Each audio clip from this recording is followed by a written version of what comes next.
Preservation, adaptation, and rejuvenation. These are the principles behind the Resto Mod. The truck I'm looking at today exhibits them to perfection. There's a secret way into this thing. Now it's time for Legendary to apply these principles to the shows that you've loved for over 20 years. Ow. Times are changing, and as race car drivers, we refuse to get left behind. If you can't find a comfy position in this thing, that's your fault. So hop in for the ride and hit subscribe as the Legendary show goes online. Today, we're gonna take this 1943 Legacy Power Wagon out for a rip.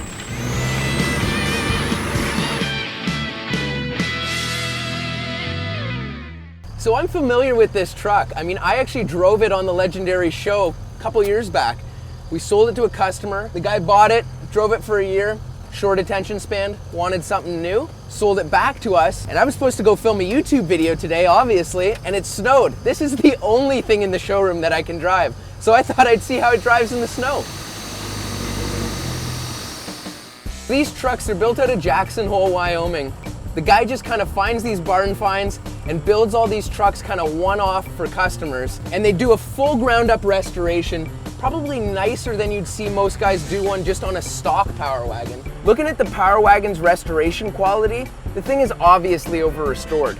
You're not going to restore one of these trucks back to how it left the factory in 1943. It would be a waste of everyone's time and money. How they did the paint, epoxy-based primer, then a urethane high-build primer, and then they did 3 coats of single stage. As far as the frame goes, they boxed it to toughen it up, and then they epoxied it. With big high-clearance differentials, dual front clevis toe points, big tall 5100 long-travel bilstein shocks, military-wrapped leaf spring suspension, and a low-profile fuel tank, I imagine that this thing performs extremely well out on the rocks in the desert. All the things to make the truck drive like a modern Resto Mod, you know, as you'd expect. They had a couple options for the engines. You could get an LS3, you can get an LSA supercharged version, but I mean, come on, this is a big pickup truck. You need a diesel. 3.9 turbo diesel Cummins in this thing. Gobs of torque. Oh my goodness, 500 foot-pounds of torque. The thing is just whistling as you drive it. You know, probably a great truck for towing your boat or putting a deer in the back, but man, going on a road trip, you'd lose your mind.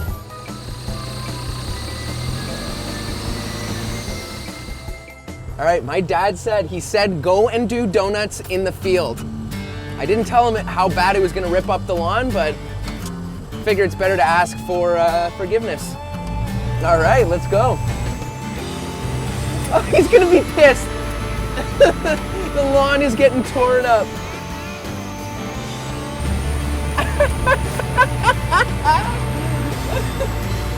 This is ridiculous. Oh my goodness. No, this thing drives like a modern truck.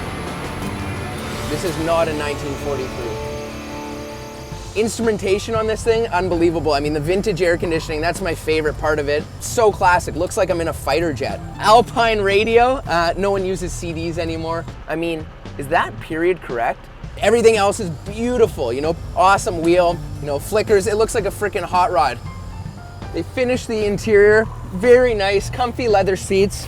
Can't really ask for much more. You know, matching headliner, matching door liners. Just a very, very clean looking truck.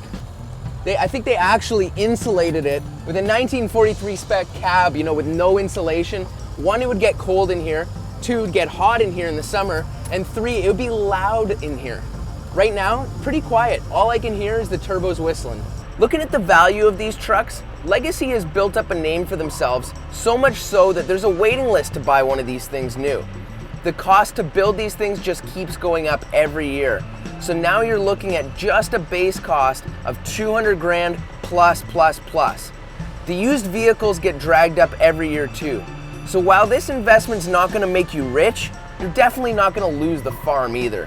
I'd probably compare it to something like a Singer Porsche or a continuation Cobra. You know, these things are expensive to build new, and the used ones really do hold their value.